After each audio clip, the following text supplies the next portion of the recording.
حصريا على شبكة سمارة شريفة.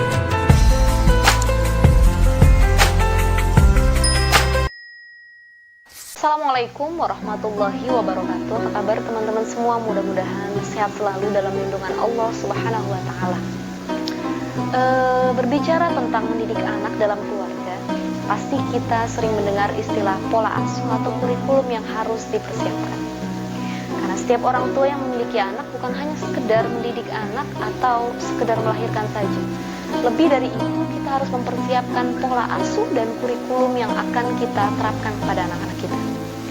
Ada salah satu pola asuh dan kurikulum yang terdapat dalam Al-Quran, dan ini berasal dari kisah Nabi Ibrahim dengan istrinya Siti Hajar, kemudian bisa menghasilkan anak yang berkualitas sekelas Nabi Ismail alaihissalam. Bagaimana pola asuh dan kurikulum yang diterapkan oleh Ibrahim dan Siti Hajar kepada anaknya Ismail? Hal ini terdapat dalam doa Nabi Ibrahim kepada istri dan anaknya. Dalam surah Ibrahim ayat 37, Allah Subhanahu wa Ta'ala berfirman, Rabbana inni askantu min zurriyati biwadin ghairi dhi zar'in 'inda baitikal muharram.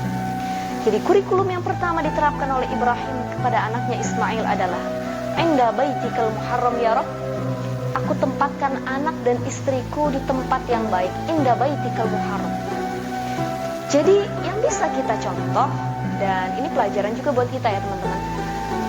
Apa yang dilakukan Ibrahim itu adalah menempatkan anaknya di bi'ah atau lingkungan yang terbaik. Hal ini bisa menjadi faktor pendukung untuk mencetak anak-anak yang berkualitas. Itu yang pertama.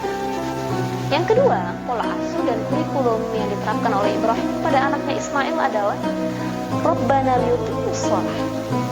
Bagaimana bisa menanamkan tauhid dalam diri anaknya, mengenal Allah, ada kesadaran untuk melaksanakan sholat, ada kesadaran untuk taat melakukan ibadah tanpa harus disuruh oleh kedua orang tuanya.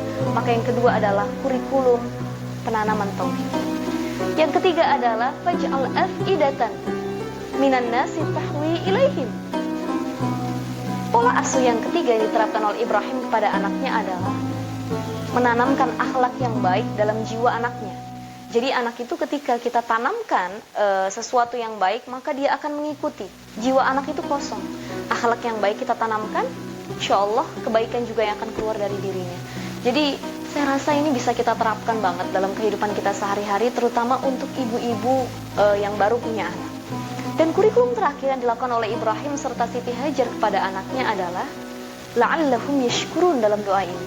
Jadikan anak kita anak-anak yang pandai bersyukur, dan tentunya mencetak anak-anak yang pandai bersyukur itu harus dicontohkan dulu oleh orang tuanya, terutama oleh ibunya. Karena al-ummu madrasatul ula, ibu itu adalah pionir keluarga, sekolah pertama untuk anak-anaknya. Ibu yang bersyukur pasti akan mencetak anak-anak yang bersyukur nantinya. 4 pola asuh ini bisa kita terapkan, insya Allah kita bisa menjadi keluarga yang bisa mencetak kualitas anak-anak yang hebat nantinya, seperti keluarga Ibrahim dan Siti Hajar mencetak Nabi Ismail alaihissalam. Billahi taufiq wal hidayah. Assalamualaikum warahmatullahi wabarakatuh.